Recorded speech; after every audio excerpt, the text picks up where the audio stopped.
اعوذ باللہ من الشیطان الرجیم بسم اللہ الرحمن الرحیم۔ یہ ترجمہ تو پڑھ لیا تھا ہم نے نا، آپ کے ذہن میں ہوگا اگلی آیت کا بھی، اور اس سے اگلی آیت کا بھی ترجمہ تو ہو چکا ہے۔ اچھا، تو اللہ تعالیٰ فرماتے ہیں وَلَوْ يُعَجِّلُ اللَّهُ لِلنَّاسِ الشَّرَّ اسْتِعْجَالَهُم بِالْخَيْرِ لَقُضِيَ إِلَيْهِمْ أَجَلُهُمْ۔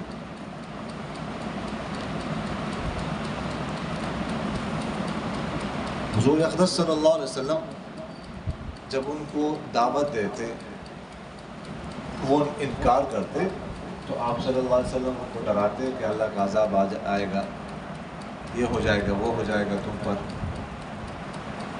ایسا نہ کرو۔ اور ظاہر ہے کہ یہ بھی حضور اقدس صلی اللہ علیہ وسلم کے فریضہ میں شامل ہے، کیونکہ آپ صلی اللہ علیہ وسلم صرف بشیر نہیں ہے بلکہ شیخ نذیر بھی ہیں۔ نذیر بھی تو ہے نا، صرف بشیر تو نہیں تھے، تو بشیر نذیر خوشخبری بھی سناتے تھے اور ساتھ ساتھ خبردار بھی کرتے تھے، ڈراتے بھی تھے۔ تو ان کو جب کہتے ہیں ایسا نہ کرو تو وہ کہتے نہیں مانتے ہیں، جو کر سکتے ہیں کرتے ہیں۔ جیسے سورہ انفال میں ہے، نضر بن حارث نے کیا کہا تھا؟ فَأَمْطِرْ عَلَيْنَا حِجَارَةً من السماء او ائتنا بعذاب علیم۔ کہنے لگا برسا دو ہم پر پتھروں کی بارش، یہ لے آؤ ہمارے پاس درد دینے والا عذاب۔ تو وہ یار پانی تو رکھ دیا کرو نا جی۔ تو اس طرح جو ہے نا وہ کہا کرتے تھے جلدی، عذاب کو بھی جلدی طرف کرتے ابھی تو اللہ تعالیٰ نے اس آیت میں فرمایا کہ اگر اللہ تعالیٰ ان کو یہ جو برائی مانگتے ہیں جلدی دیتا، عذاب ان پر جلدی نازل کرتا تو لَقُضِيَ إِلَيْهِمْ أَجَلُهُمْ، ان کی عمر ختم ہو چکی تھی، کوئی بھی زندہ نہ بچتا۔ کرتوت ان کے ایسے ہیں کسی نے زندہ بچنے نہیں تھا۔ ایک جگہ پر اللہ تعالیٰ کیا فرماتے ہیں؟ وَلَوْ يَأْخُذُ اللَّهُ النَّاسَ بِمَا كَسَبُوا مَا تَرَكَ عَلَى ظَهْرِهَا مِن دَابَّةٍ۔ اگر اللہ تعالیٰ ہر گناہ پر پکڑ فرماتے تو کوئی بھی کسی کو بھی زندہ نہ چھوڑتے زمین۔ ہم میں سے کون ایسا ہے جو گناہگار نہ ہو، جو بے گناہ ہو؟ کوئی نہیں۔ اگر ہر گناہ پر پکڑ ہوتی تو کوئی بھی زندہ نہ بچتا۔ لیکن اللہ تعالیٰ کی شان تو یہ ہے وَهُوَ الَّذِي يَقْبَلُ التَّوْبَةَ عَنْ عِبَادِهِ وَيَعْفُو عَنِ السَّيِّئَاتِ۔ اللہ تعالیٰ توبہ قبول کرتا ہے، غافر الذنب وقابل التوب شدید العقاب ذی الطول۔ توبہ قبول کرنے والا ہے، وَيَعْفُو عَنِ السَّيِّئَاتِ، اور گناہوں سے درگزر کرتا ہے، گناہوں سے درگزر کرتا ہے۔ تو فرمایا اللہ تعالیٰ نے اگر ایسا ہوتا ہے تو لَقُضِيَ إِلَيْهِمْ أَجَلُهُمْ، ان کی عمر ختم ہو چکی جا چکی ہوتی ہے۔ لیکن اللہ تعالیٰ ایسا نہیں کرتا اپنے حکمت کے مطابق، وہ تو طلب کرتے ہیں لیکن اللہ کی حکمت نہیں کہ اللہ کی حکمت کے خلاف اللہ ڈھیل دیتا ہے۔ خاص کر برائی میں، عذاب میں تو اللہ تعالیٰ بالکل جلدی نہیں کرتا۔ خیر میں جلدی ممکن ہے، جلدی دے دیتا ہے، بعض اوقات خیر میں دیر ہو سکتی ہے لیکن کسی حکمت کی وجہ سے۔ پھر بھی دعا جو مانگتا ہے نا، یا تو اللہ تعالیٰ اس دنیا میں دے دیتے ہیں اس کو وہی چیز دے دیتے ہیں، یا اس کا نعمت بدل دیتے ہیں، یا اگر اس دنیا میں نہ بھی ملے تو آخرت میں اس کا ثواب ضرور ملے گا، اس کا اجر ملے گا۔ تو دعا مانگنی چاہیے، دعا مانگا کرو۔ کم سے کم ایک وقت مقرر کرو 24 گھنٹوں میں، اس میں کم سے کم 15 سے 20 منٹ دعا مانگ لو، ضرور مانگو۔ اور ایک وقت ایسا مقرر کرو، خاص کر تہجد کے وقت ہو یا فجر سے پہلے ہو، جب ہم مسجد میں ہوتے ہیں اس وقت کچھ 5-10 منٹ کے لیے دعا مانگنی ہے، لیکن زبان کو حرکت نہیں دے، بس دل ہی دل میں دعا مانگو، ایسے ہاتھ اٹھانا، زبان بند۔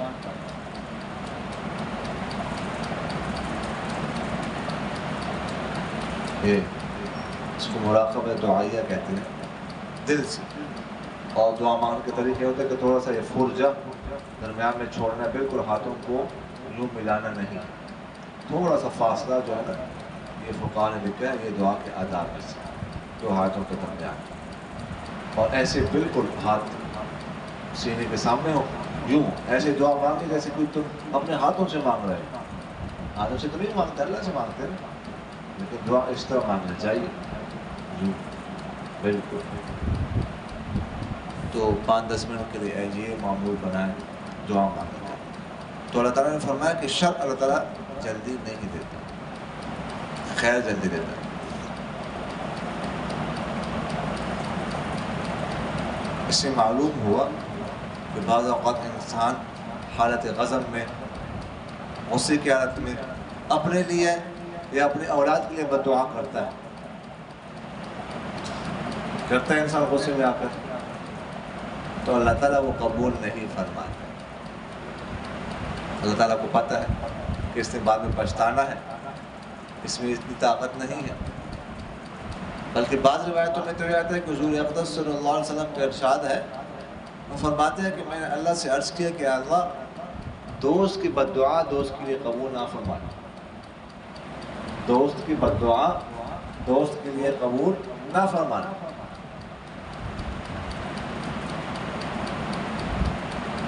اور بعض روایتوں میں آتا ہے کہ اللہ تعالیٰ نے کرام الکاتبین سے کہا ہوا کہ جب بد دعا کرے انسان تو اس میں جلدی نہیں کرے، اس کو لکھنے میں جلدی نہیں کرے، لیکن پھر بھی بعض اوقات کوئی گھڑی جو ہے نا قبولیت کی ہوتی ہے، فوراً دعا قبول ہو جاتی ہے، تو اس لیے بد دعا نہیں دینے چاہیے اپنے آپ کو اور اپنی اولاد کو۔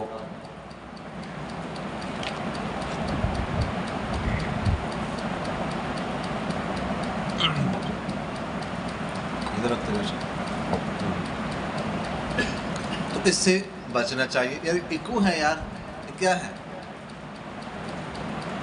اکو چلائی ہوئی آپ نے، کل آواز ٹھیک تھی، آپ نے کوئی گڑبڑ کیا سیٹنگ؟ اس نے ہاتھ تو نہیں لگایا؟ اچھا جی، تو یہ اللہ تعالیٰ فرماتے ہیں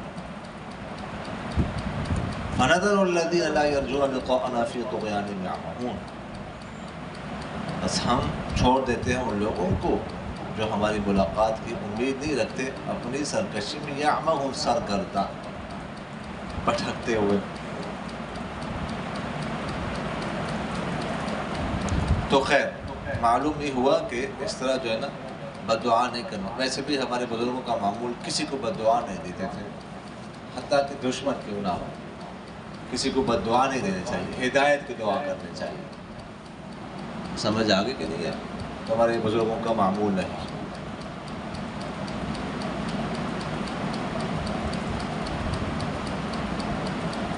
اگلی آیت میں اللہ تعالیٰ فرماتا ہے وَإِذَا مَسَّ الْإِنسَانَ الضُّرُّ دَعَانَا لِجَنبِهِ أَوْ قَاعِدًا أَوْ قَائِمًا۔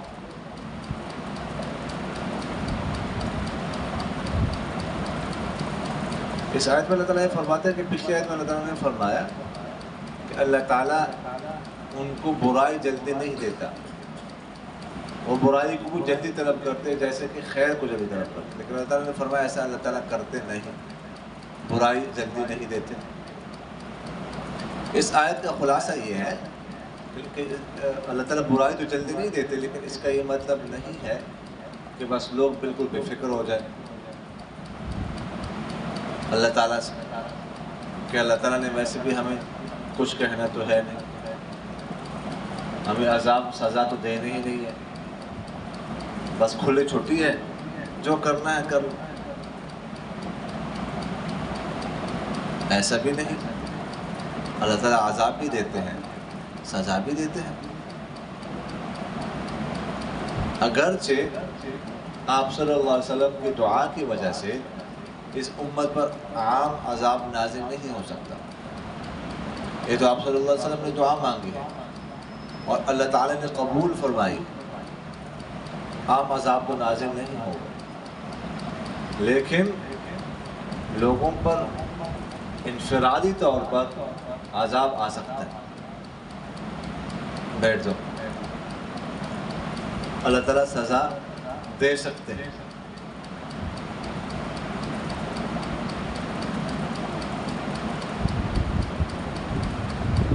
اس سے اگلی آیت میں اللہ تعالیٰ فرماتے ہیں کہ ہم نے کتنی بستیوں کو ان کے ظلم کی وجہ سے ہلاک کیا ہے۔ اس آیت میں اللہ تعالیٰ فرماتے ہیں کہ جب انسان ہمیں پکارتا ہے، ہمیں ان سے دعا مانگتا ہے، لجنبہ ہی، لیٹنے کی حالت میں، بیٹھنے کی حالت میں، یا کھڑے ہونے کی حالت میں، او قاعد او قائم، اس سے معلوم ہوا کہ دعا انسان کسی بھی حالت میں مانگ سکتا ہے۔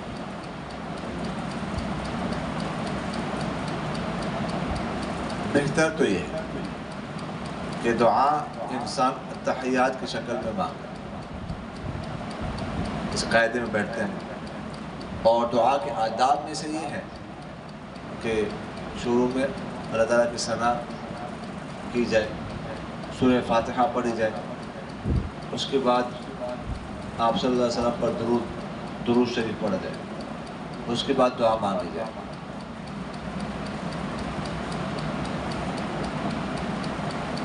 اور آخر میں سبحان ربک رب العزت عما یصفون وسلام علی المرسلین والحمد للہ رب العالمین آمین یا رب العالمین۔ اس طرح دعا مانگی جائے تو حدیث شریف میں آتا ہے کہ اس دعا پر مہر لگ جاتی ہے، وہ قبول۔ یہ دعا مانگنے کا طریقہ ہوتا ہے۔ بہتر تو یہ ہے اس طرح تحیات کی شکل میں، لیکن ضروری نہیں ہے۔ آپ لیٹنے کی حالت میں بھی مانگ سکتے ہیں، لیٹے ہوئے ہیں، دعا مانگ رہے ہیں۔ کسی بھی حالت میں رات کو آنکھ کھل گئی آپ کو، دعا مانگنے شروع کر، لیٹے لیٹے اللہ تعالیٰ فرماتے ہیں قبول کرتے ہیں، مانگ سکتے ہیں۔ کھڑے ہونے کی حالت میں اب کھڑے ہیں کہ کس چیز کا انتظار کر رہے ہیں، کسی لائن میں کھڑے ہیں، فوراً ہاتھ اٹھا کے دعا مانگنا شروع کر، اللہ تعالیٰ قبول فرماتے ہیں۔ بیٹھنے کی حالت میں، اس میں نے آپ سے خاص کر مسجد میں آ گئے، تھوڑی دیر رہتی ہے جماعت میں، فوراً ہاتھ اٹھا کے دعا مانگنا شروع کر، خاص کر اذان اور اقامت کے درمیان دعا مانگنا یہ بڑی قبولیت کی گھڑی ہوتی ہے، اور خاص کر جب مغرب کی اذان اور اقامت کے درمیان 2-3 منٹ ہوتے ہیں، وہ ضائع نہیں کرنا چاہیے، مسجد میں بیٹھ کر دعا مانگنا چاہیے۔ اور ایک یہ دعا بھی مانگنی چاہیے، آپ صلی اللہ علیہ وسلم مانگا کرتے تھے، اللہم ھذا اقبال لیلک وادبار نہارک واصوات دعاتک فاغفر۔ اللہم ھذا اقبال لیلک وادبار نہارک واصوات دعاتک فاغفر۔ اے اللہ، رات آ رہی ہے، رات کے آنے کا وقت ہے اور دن کے جانے کا وقت ہے، اور آپ کی دعا جو آپ مؤذنین ہیں ان کی آوازوں کا وقت ہے، ان کی آواز فاغفر، میرے گناہ معاف فرما۔ 2-3 جملے استعمال کرنے کے بعد آپ صلی اللہ علیہ وسلم فرما رہے فاغفر، آپ صلی اللہ علیہ وسلم بھی کہہ رہے میرے گناہ معاف فرما، میری مغفرت فرما۔ تو ہم کون ہوتے ہیں؟ یعنی آپ صلی اللہ علیہ وسلم کی دعا میں ہم دیکھ کے حیران رہ جائیں، ہر وقت مجھے معاف کر، یا اللہ مجھے معاف کر، یا اللہ مجھے معاف کر۔ مناجات مقبول ہے، پڑھتے کہ نہیں پڑھتے؟ وہ خریدو پڑھو، بہت مفید چیز ہے وہ مناجات مقبول، آج پڑھنا شروع کر دیں۔ اس میں پڑھو گے، بے شک ترجمے والے خرید لینا، ترجمہ جس میں ہو، آپ حیران رہ جائیں گے کہ آپ صلی اللہ علیہ وسلم کیسے دعائیں مانگ رہے، چھوٹی چھوٹی دعا مانگ رہے ہیں، یا اللہ مجھے معاف کر دو ہر وقت۔ اور آپ صلی اللہ علیہ وسلم کے بارے میں آتا ہے کہ ایک ایک مجلس میں 70 دفعہ توبہ کرتے تھے، 70 دفعہ ایک ایک مجلس میں استغفار کیا کرتے تھے۔ ہم کون ہوتے؟ آپ صلی اللہ علیہ وسلم معصوم تھے، سمجھ آگے کہ نہیں آگے؟ تو استغفار توبہ کرنی چاہیے، دعا مانگنی چاہیے۔ فلما کشفنا عنہ ضرہ مر کأن لم يدعنا إلى ضر مسه، اللہ تعالیٰ فرماتے ہیں کہ جب ہم اس سے اس تکلیف کو دور کرتے ہیں تو ایسا گزرتا ہے گویا کہ ہمیں اس نے پکارا ہی نہیں۔ یعنی اللہ تعالیٰ فرماتے ہیں جب وہ مصیبت میں ہوتا ہے پھر ہمیں پکارتا ہے، پھر جب ہم اس کی تکلیف مصیبت کو دور کرتے ہیں تو وہ اکڑ دکھاتا ہے۔ کیا کرتا ہے؟ اکڑ دکھاتا ہے، گویا کہ یہ تکلیف مجھ سے خود دور ہو گئی، یہ میرا کمال تھا۔ لیکن ایسا کون کرتے ہیں؟ كَذَلِكَ زُيِّنَ لِلْمُسْرِفِينَ مَا كَانُوا يَعْمَلُونَ، ایسا کرتے ہیں جو حد سے تجاوز کرنے والے ہیں، وہ لوگ جو اللہ کے بندے ہیں، مومن بندے ہیں، نیک بندے ہیں، وہ تو ایسا نہیں کرتے، وہ تو مصیبت دور ہونے پر اور اللہ کا شکر ادا کرتے، وہ ایسا نہیں کرنا۔ اچھا جی،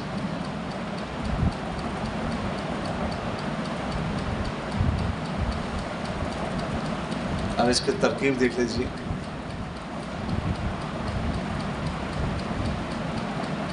لو کیا ہے؟ حرف شرط، باقی ترکیب تو واضح ہے نا۔ استعجالہ، یہ مضاف الیہ مل کر کیا بنے گا؟ ہاں شاباش، کس کے لیے؟ یعجلو کے لیے۔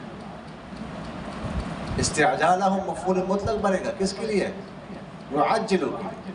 لیکن یعجلو تو اور باب ہے، یہ تو اور باب ہے۔ ہاں مادہ ایک ہے، سمجھ آگے کے لیے مادہ کیا ہے؟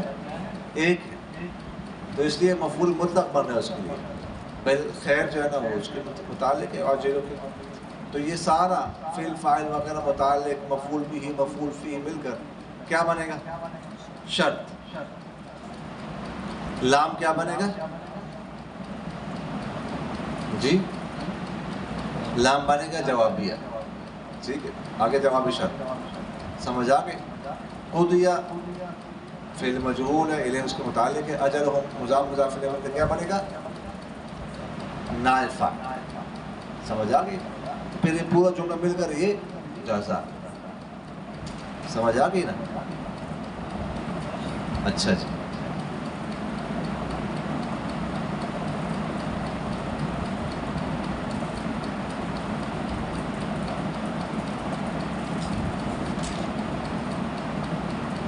اچھا فنظر ہو تو آپ کو پتہ ہے فعل۔ اچھا آگے یہ جملہ الذین، اس میں موصول لا یرجون ولقاءنا ملا کر صلہ، موصول صلہ مل کر ذوالحال بنے گا، سمجھ آگئی؟ فی طغیانہم، یہ بھی آپ کو پتہ ہے جان موجود بھی متعلق مقدم ہے کس کے؟ یعمہون، یعمہون فعل فاعل متعلق مقدم مل کر کیا بنے گا؟ حال، سمجھ آگئی نا؟ تو ذوالحال اور حال مل کر کیا بنے گا؟ کہ ہاں نظروں کے لیے کیا بنے گا؟ مفعول بھی، سمجھ آگئی؟ نظروں کے کیا بنے گا؟ مفعول بھی۔ آگے دیکھ لیجیے،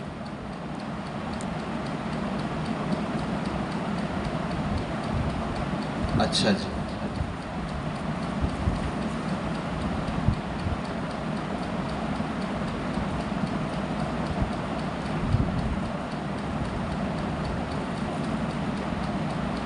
اذا، اذا کیا ہے؟ ہاں، اور بنے گا کیا؟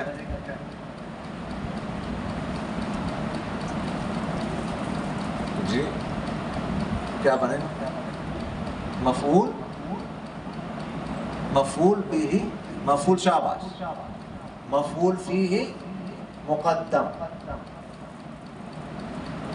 مفعول فیہ مقدم، مسا فعل، وہ باقی واضح ہے، سمجھ آ گئی؟ تو یہ دونوں تک پورا جملہ مل کر کیا بن جائے گا؟ شرط، سمجھ آ گئی؟ دعا فعل، ہوا ضمیر اس کا ذوالحال، نہ مفعول ہے، اور جنبی ہی مضاف مضاف الیہ مل کر، مجرور وغیرہ ذالک یہ مل کر، پھر معطوف علیہ او حرف عطف قاعدا معطوف علیہ معطوف او حرف عطف قائما معطوف، یہ تمام معطوفات مل کر کیا بنیں گے؟ حال،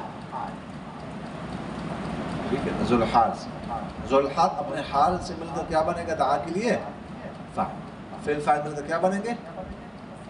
اس کے لیے، شرط کے لیے جزا، سمجھ آ رہی کہ نہیں آ رہی؟ اچھا جی،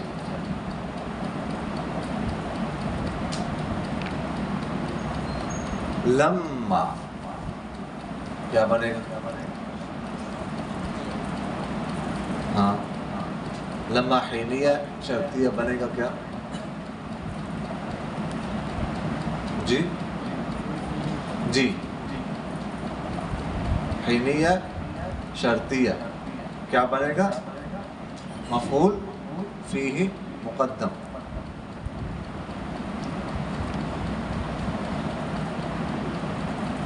کشفنا وغیرہ ذالک،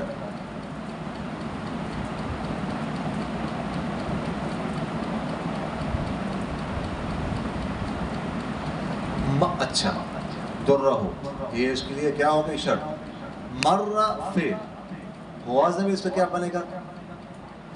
نہیں ابھی کچھ بنا ہونا اتنا جلدی، ذوالحال آگے حالت بتا رہی ہے، گویا اس حالت میں پھر جاتا ہے، سمجھ آ رہی ہے؟ کأن کیا بنے گا؟ مخففہ من المثقل، اور ضمیر نشان اس کے لیے کیا؟ اسم،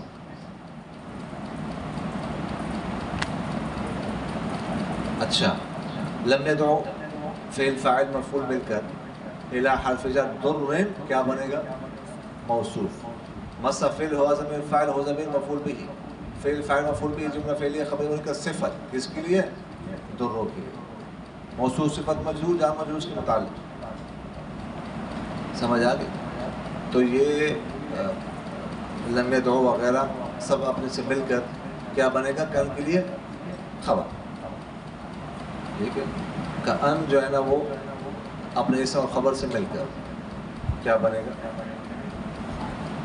جی حال، مرہ کے لیے، مرہ کے فاعل سے، مرہ کے فاعل سے، تو ذوالحال فاعل مل کر فاعل ہو جائے گا مرہ کے لیے، اور مرہ پھر اپنے سب کچھ مل کر کیا بن جائے گا؟ جزا،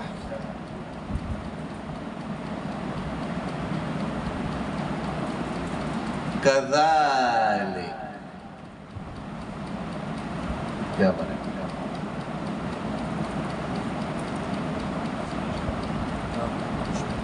جی ہاں،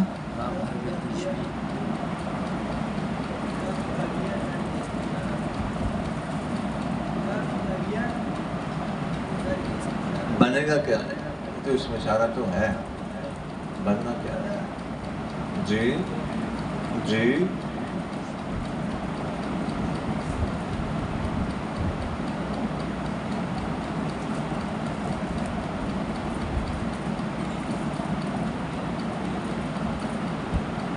یہاں پر تزیین موصوف محذوف، اس کے واسطے سے مل کر ایک مفعول مطلق مقدم ہے، آگے زوین آ رہا ہے نا، تو اس سے پہلے تزیین ٹھیک ہے، کیا ہے؟ محذوف. اس کے واسطے سے یہ کیا بن رہا ہے؟ مفعول مطلق مقدم. سمجھ آ رہی کہ نہیں آ رہی؟ زینا نائب فاعل، للمسرفین ایجاد مجرور، ما کیا بنے گا؟ موصولہ. کانو فعل نقص موضع میں اس کا فاعل، یعملون وغیرہ ذالک مل کر جملہ فعلی خبر کانا اپنے اسم اور خبر سے مل کر کیا بنے گا؟ صلہ. موصول صلہ مل کر کیا بنے گا؟ نائب فاعل. کس کے لیے؟ زینا کے لیے. سمجھ آگے کہ نہیں آئی؟ اب ترکیب سمجھ آگے ساری؟ ترکیب سمجھ تو آ رہی کہ نہیں؟ اوپر سے تو نہیں گزر رہی؟ یہ سمجھنی ہے. پھر نہ کہنا کہ ہمیں خبر نہیں ہوئی، یہ تو کس نے، ہمیں تو پڑھا ہی نہیں، نمبر ہم سے کیسے کاٹے گئے، تو یہ کیا ہو گیا، وہ ہو گیا، یہ ہو گیا. سمجھ آگے کہ نہیں؟ ہاں، میں تو غور سے سن رہی ہوں. جی فرمائیں. یہ موصول صلہ، یہ ابھی جو موصول صلہ ہے نائب فاعل ہے، ان کو ان کے لیے خوبصورت بنایا گیا ہے. کیا؟ وہ کام جو وہ کرتے ہیں نائب فاعل. سمجھ آگے کہ نہیں آ گئی یا آئی گئی؟ جی اگلی آیت شروع کر لیں یا اتنا کافی ہے؟ جی جی لیکن اس کو پھر سمیٹ نہیں سکتے. سمجھ آگے کہ میرا ارادہ تو تھا آگے پڑھانے کا، یہ ترجمہ کل ہو چکا تھا، لیکن ادھر آ کے پڑھانا ہوتا ہے. روز ارادہ کرتا ہوں زیادہ پڑھانے کا، لیکن وہ ہوتا نہیں آگے جاتا نہیں. چلو خیر، بہرحال کوئی نہیں، پڑھ لے، اچھا پڑھ لے، لیکن یاد کرنا ہے. اور یاد آپ لوگوں نے کرنا ہے، یاد کیا کرانا، ایسا نہیں کرتے ہو. میں جب کہوں سناؤ تو ہر کوئی ہاتھ اٹھا کہ میں سنا، ایسا ہونا چاہیے. سمجھ آ گئی کہ نہیں؟ تکرار کر لو، شاباش.